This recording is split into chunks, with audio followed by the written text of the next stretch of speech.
حنا كنتواجدوا في وسط المترو د كوبنهاغن. هذا المترو هذا اللي كيتميز انه كيمشي بلا شيفور، كيمشي بالساتيليت. يعني شيء الكتروني كيمشي نقولوا بالساتيليت، كيمشي بالساتيليت، ما عندوش شيفور. وكيسهل المواصلات هنا في كوبنهاغن بين التران والطوبيس وبزاف المناطق اللي مهمه، وهو كيوصل حتى المطار حتى للنفسه.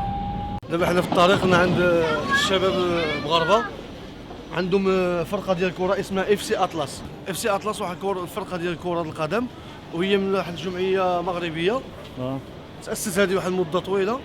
وهما دابا عندهم مجموعه الانشطه، انهم كيلعبوا مع بعضهم في واحد الملعب الكره، من السبت كيلعبوا الكره، من بعد كيتلاقاو كيتجمعوا كيمشيو كيتلاقاو في الكلوب. نقولوا يعني فرقه مغربيه في المقر، فرقه مغربيه، وكيشاركوا في البطوله، كيشاركوا في البطوله نهار القسم الوطني الثالث ديالهم. دابا كيما الشيء ها هو المقر، دابا تفضل عند الدراري هما اللي غيعرفوك على راسهم اكثر مني انا. اش اخي صورني هالبرار الداس انا اخي الحلاوه السكر ناقص السكر شنو يا اخي اللي بغيت كل شيء موجود. السلام عليكم اخاي. وعليكم السلام. احنا برنامج مغربي في الغربه. تبارك الله عليكم سيدي، مرحبا بكم. المهم هذه جمعيه FC أطلس. الجمعيه بدات هي كفرقه الكره، في الاول ما كانت لا جمعيه ولا حتى شي حاجه. كانوا عاد الدراري كيتجمعوا مع بعضهم يلعبوا الكره. كنا ب 11 ولا 12 بينا، اتفقنا غادي ندفعوا واحد المبلغ الواحد. المهم الاخوان كانت عندهم رغبه باش يديروا دفعوا، يعني ساهموا حتى هما وضحاو. كرينا محل، بدينا يعني في 2004 بدات كجمعيه كره القدم، ولكن من بعد جات فكره ديال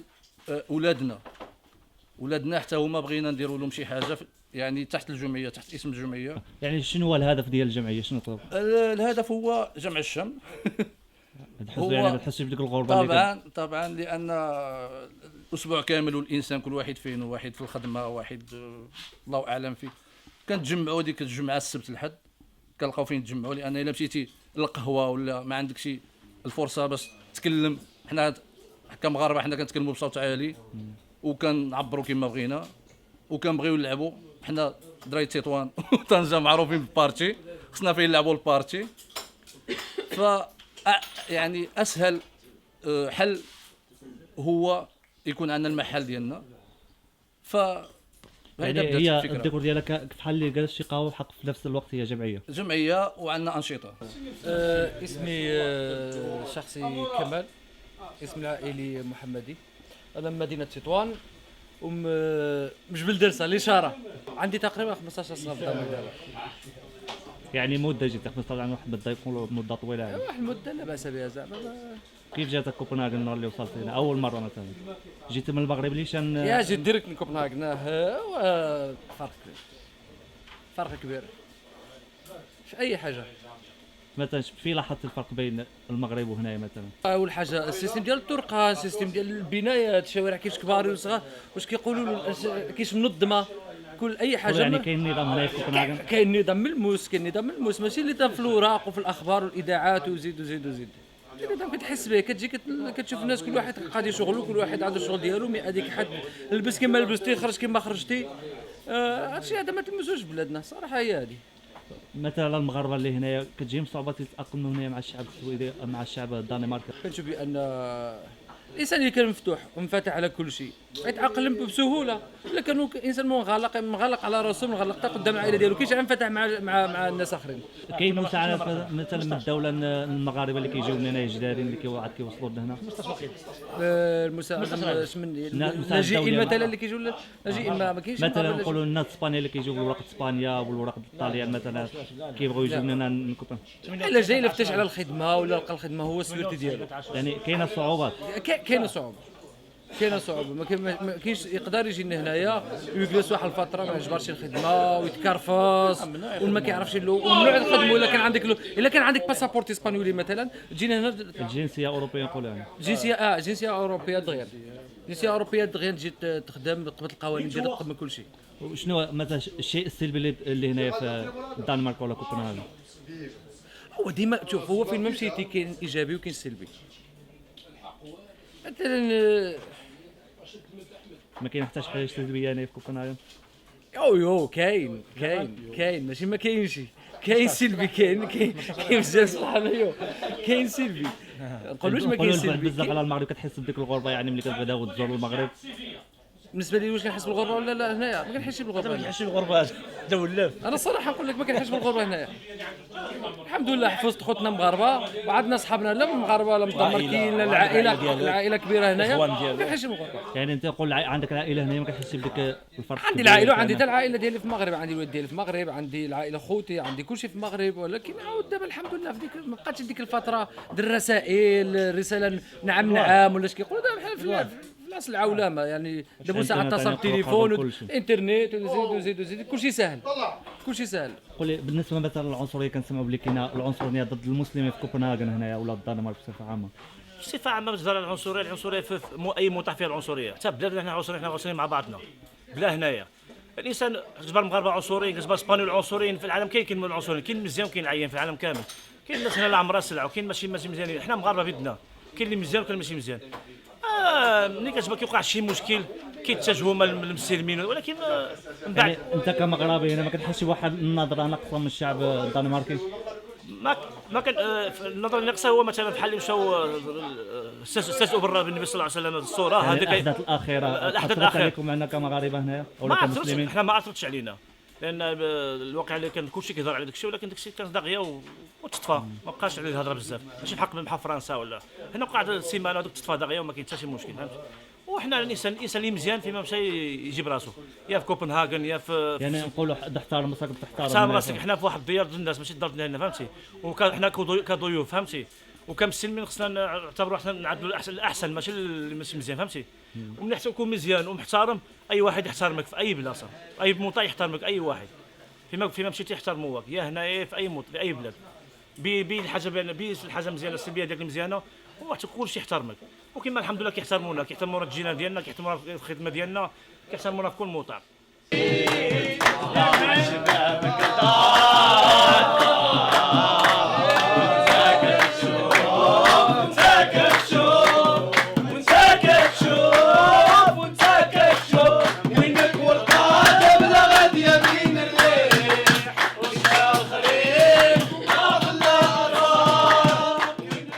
محمد فضائل من طنجة، مواليد 1965.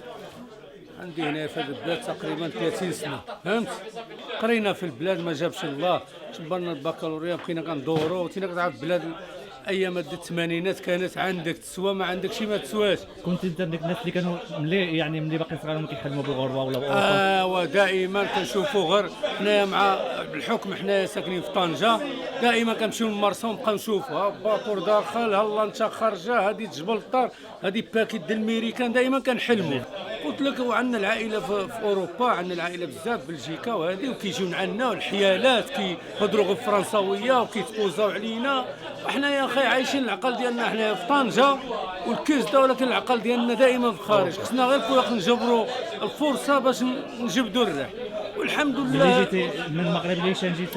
لا خرجت في الاول، خرجنا غير باركو، طلعنا انا عندي الوالد برشلونه قديم، طلعنا لبرشلونه في اسبانيا، طلعنا لبرشلونه، بقيت شي كتب الله، وديك الساعه طرنا لهنا. عندي واحد الخوا ديالي هنا تقريبا 82 وهنا، وهو اللي اجى الخوا اجى، فهمتينا كتعرف جينا لهنا.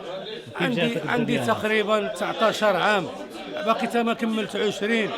ايوا خاي ديالي جينا لهنا، انا تشلط البرده خاي، وكتعرف ناقص تقريبا 30، ناقص 20، ناقص 25 كان في ذاك الوقت.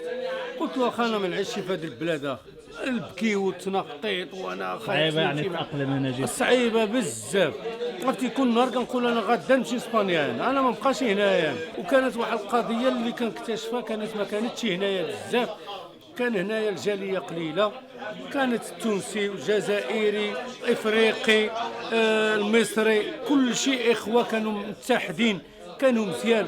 دابا اخي انا ما عرفتش هذا الشيء هذا، من بعد 20 25 سنه الانسان رجعت الماديات كتلعب دور كبير، الانسان بقى نفسي اللي يعمل ولادو اللي هادي بقى حتى واحد ما كيرحم ياخو. يعني تفرقات وبقى هذا ما كيشوف هذا.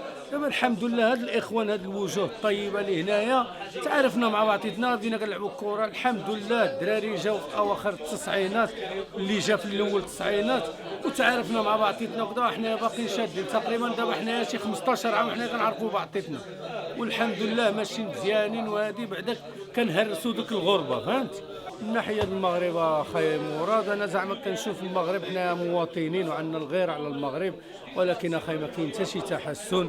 انا نقولها لهم اخي ما كاين حتى شي تحسن ما كاين والو. انا كتجيني الغيره كنشوف بلاد الناس وكنهودو كنقولوا هذا العام عاد زيان هذا العام عاد هادي. انا 4 سنين ما هودت من البلاد ما كاين حتى شي حاجه ما عرفتش انا حتى شي تغيير يعني ما كاينش حتى شي تغيير وما عرفتش يا اخي واش حنايا جينا من شي قمر ولا هادي حتى حنايا مغاربه يعني ما كيحسبوناش حنايا واش مغاربه واش ماشي مغاربه.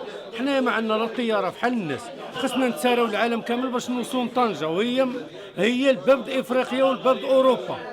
يعني هذا عار عليكم عار عليكم. حنايا كنخدموا ونوضوا الصباح بكري ونجمعوا الفلوس ونصرفوهم لبلادنا ونعاونوا العائلات ديالنا وشحال كنضحيو. كيكذبوا علينا في التلفزيون اخي ديالي كيكذبوا علينا في التلفزيون وغير الهراء وصافي. شنو هي الرساله للسيطره المسؤولين في المغرب؟ الرساله اخي انا المسؤولين انا ما كنثق حتى فشي مسؤول. المسؤولين كاملين كذابه الا من رحم الله. انا نقول لكم هذا المنبر المسؤولين هاد الا ولا طلع شي عمر بن الخطاب الله اعلم. اما شي حاجه ما كاين والو ما يكذبوش علينا. بركه ما تكذبوا على الناس بركه ما تكذبوا على الله يرحم والدي. راه الحياه ديالنا والعظام ديالنا ترشاو في هذه البلاد وشي حاجه باقي ما شفنا منكم. سعيد بورباع من مدينه طنجه من حي الحداد العوامه. كنت مقيم في اول مره كنت مقيم في اسبانيا 3 سنوات ونصف في برشلونه في بلاصه في سانتا كولوما دي غرامانيت. وان شاء الله عاوتاني سبحان الله العظيم مكتب رزق اخر عاوتاني مشيت سافرت لايطاليا ضربت فيها تقريبا 13 عام وجاب الله التيسير عاوتاني الارزاق. الانسان ما كيمشيش فيه بغا هو وانما الخبز هي اللي كتجبدو المكان اللي يقدر يعيش فيه هو. عشت الحمد لله ديك ايطاليا جاب الله الحمد لله الوالد الله يرحمه كان خصو يتزوج جاب الله سبحان الله العظيم الرزق تزوجنا هنايا في الدنمارك. تزوجت 2007 وجاب الله حتى هذا العام هذا عاد شديت الورق في الدنمارك. يعني عندهم القوانين ديالهم قاصحه وانما عندهم تنميه بشريه ديالهم كتخدم 100%. الناس خدامين بلادهم ناحيه اداريه من ناحيه ديال الشغل يعني من اي حاجه موفره هنايا في الدنمارك. حتى الانسان اللي كانت عنده الرغبه في الدراسه ديالو كيساعدوه في الدراسه ديالو كيوصلوا للهدف اللي بغاه هو ماشي اللي بغاو هما. الا كان عندك الهدف يعني تقرا اعطيوك فرص تقرا ولا كانت عندك يعني الهدف تخدم يعني كتخدم. والحمد لله في هذه الساعه هذه انا ما كاينش حتى شي صعوبات والصعوبات اللي فاتت كامله نسيتها ونطلبوا الله سبحانه. جيت لهنايا جبرت الدراري الحمد لله ديال اف سي اطلس لان جمعيه كانت في الاول فريق كره القدم ودابا رجعت جمعيه ديال اف سي اطلس. يعني كيطيحوا لك من المعنويات ديال ستريس ديال الغربه. مشاكل ملي كتهاول المغرب كتلقى شي مشاكل؟ نقول لك هو المشاكل اللي كاينه في المغرب مشاكل اداريه داخليه. احنا ما نهضروش على مشاكل خارجيه. مشاكل خارجيه نهضروا على السفارات. يعني هي بحال اللي غنقول لك الممثل الرسمي للمغرب في كوبنهاغن هي السفاره اللي كاينه هنايا في كوبنهاغن. زعما الصراحه هي هذه نقولوها بصوت عالي كاع ما نخافوا من حتى شي واحد لان السفاره زيرو. السفاره ما تقدرش تدخل ليها حاشاك الا جاتك ما تنعرف لا حياء في الدين تدخل عند تواليت وما تقدرش تدخل تواليت فين تجلس ما كاينش اماكن ديال الاستقبال. صراحه هي هذه. وحنا خصنا نشوفوا السفاره ديال المغرب كاننا حنا كنفتخروا ببلادنا حتى حنا خصنا نفتخروا بهذه السفاره اللي كاينه هنايا لان كتمشي كتدخل ماشي سفاره. صراحه هي هذه. حنا نقولوا الواقع ما نخافوا من حتى شي واحد ونخاف من الله واللي غار على بلاده كيموت راجل. والرسول صلى الله عليه وسلم كيقولنا إذ لم يموت الإنسان على غيرة أهله مات ديوتيا. مشيتي وحل مزالة مشيتي والحلا مزالة ياك اللي ضاعوا سنة قلب الناس مزالة ياك اللي ضاعوا سنة في الغربة مزالة. مشيتي يا أخي نظرة اللي ما ترحم ما تروح. خالد بن عمر مواليد 74 مدينة تطوان الحي ديال صنيا درمل. يعني الطفولة ديالي كاملة صنيا درمل. درسنا في الابتدائي الاعدادي الثانوي الدراسة الجامعية، كملنا الدراسة الجامعية. الفرص ديال العمل كانت ضئيلة في المغرب، فلجأنا للديار الأوروبية خصوصا الدنمارك. وتقريبا دابا أنا عايش هنايا تقريبا 14 سنة وأنا عايش هنايا. درسنا هنايا، كنشتغل مجال التعليم. الحمد لله كونا أسرة، عندي بنيتة. مثلا ملي كنت في المغرب كنت كتعرف شي حاجه على هذه البلده قبل ما تجي لها؟ طبعا، لان انا كان عندي التخصص ديال الاجتماعيات. كنا كنقراو، كان عندنا واحد الماده ديال الدول الاسكندنافيه، يعني التاريخ كنت ديال عارف على القصه يعني ديال كنا عارفين ثقافه الدول كيفاش كيعيشوا، اللغه ديالهم، العمله ديالهم، الحياه الاجتماعيه والمحيط الاجتماعي ديالهم كيفاش كيعيشوا مع بعضهم، الاقتصاد ديالهم على من الاقتصاد ديالهم كيعتمد. يعني كانت واحد الفكره كانت موجوده. يعني كنت ما عجبك الفكره انه كاين عاد الجبر؟ ايوا، كانت ديك الفكره موجوده، ولكن عاود الانسان كيصطدم بواحد الجو اللي هو الجو صعيب. انتينا عارف، لان احنا جينا من واحد الدوله عندها المناخ متوسط معتدل طول السنه. نقولوا الجو صعيب عليه الجو مع الجو صعيب، خصوصا في الاول. كيكون الانسان اللغه ما كايناش، ياك كتوصل معاهم غير باللونجلي شويه. انا عندي فرنسيه واسبانيه مزيانين، ولكن اللونجلي عندي ضعيف. ولكن الحمد لله درست اللغه الدنماركيه في مدارس متخصصه، والحمد لله تقنا اللغه الدنماركيه. يعني بالنسبه صعيبه اللغه هنا الدنماركيه؟ خاص الواحد يركز عليها تقريبا 100%، لان باش تبر اللغه الدنماركيه يعني بالاتقان خاص الواحد راه يعمل بجديه باش. ولكن الحمد لله يعني تمكنا منها. ومن تعلم لغه قوم تجنب شرهم. الحمد لله. لقيتي الصعوبات ملي جيت هنا في ذاك الوقت؟ يا طبعا مثلا المناخ، طريقه التواصل مع الشعب. تصور الانسان ما عندوش لغه، كيفاش غادي توصل مع الشعب؟ مثلا غير تمشي غير تسخر اي حاجه تنقصك تمشي تعدلها، وهذه كتجبر صعوبات دائما. اي موضوع فيه صعوبات، ولكن الحمد لله تجاوزنا هذه الصعوبات هذه. الحمد لله حنايا مسلمين. ربي كيلهمنا ديك طريقه التواصل مع الناس والصبر. حتى الانسان ودا تزير ساعه كيلجا الله وكيصلي ديك جوج ركعات وكيقرا القران باش ربي كيفتح له القلب ديالو، والحمد لله. اسم محمد رضا الهمتاتي، مدينه طنجه، حي سواني. الشغل كنشتغل كمهندس اتصالات حاليا بالسويد. هكذا عندي 3 بنت وجوج الوليدات.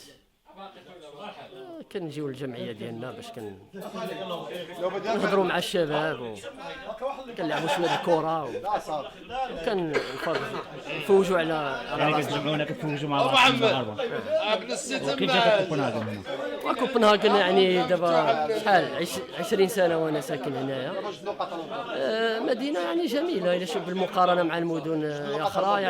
يعني سكنت في بلدان كثيره، يعني مدينه جميله هادئه رغم الكبر ديالها. يعني كنتكلموا على يعني 1.5 مليون ديال السكان، ولكن كتظهر بحال شي مدينه يعني صغيره، وهذا هو الجماليه ديالها.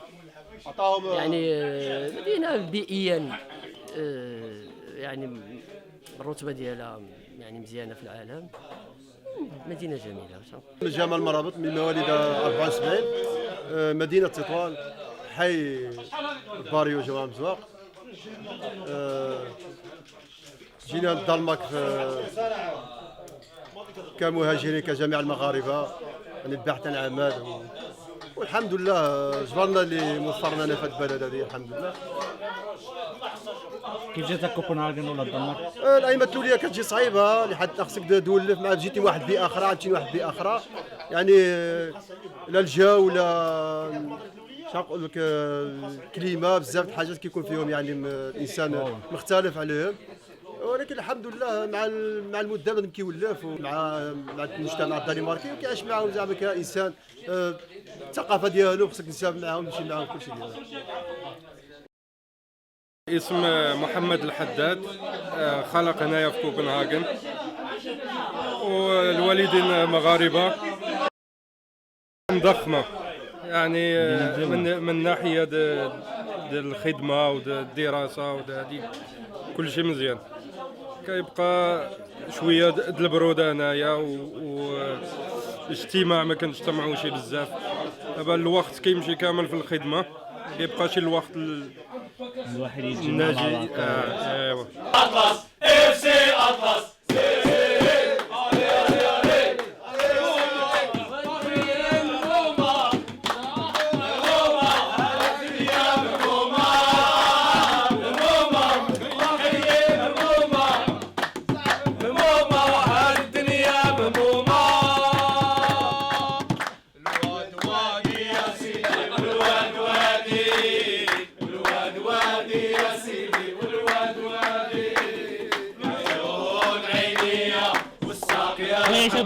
كتشفق بزاف على المقابله اللي عملتيها هنا في كوبنهاغن. هذا واجب علينا اننا نقربوا الصوره ديال المواطن المغربي او المهاجر المغربي في الغربه، وكيفاش شتيها هو المجتمع المغربي كيفاش عامل. وتنتوما شكرا بزاف على هذه المحاوله وهذا المجهود اللي كتبذلوا باش تقربوا الصوره ديال المهاجر للمواطن المغربي والعالم باسره. كنتمنىكم التوفيق ان شاء الله، تكونوا دائما مجموعين معنا وعن الجو المغربي كما مشينا. انا كنتمنى لكم التوفيق والمصافي ان شاء الله. اذا كما العاده كانت هذه نهايه حلقه اليوم، كنتمنى نكون نالت الاعجاب ديالكم. حنا في انتظار اقتراحاتكم، ونتلاقاو في حلقه جديده وبلاد جديده. السلام عليكم. شي طر معاهم تقريبا 1000 لا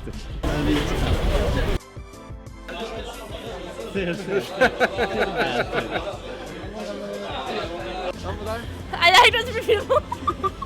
Jeg ved heller ikke rigtig meget. Nej, det er Musa, Hindia og couscous smager godt. So are you visiting Copenhagen today? Yeah, we're visiting Denmark. Okay. ما تنساوش تتسجلوا معنا في قناتنا على اليوتيوب، وتابعونا في صفحتنا في الفيسبوك مغربي في الغربة. مغربي في الغربة، صوت الجالية المغربية المقيمة في الخارج.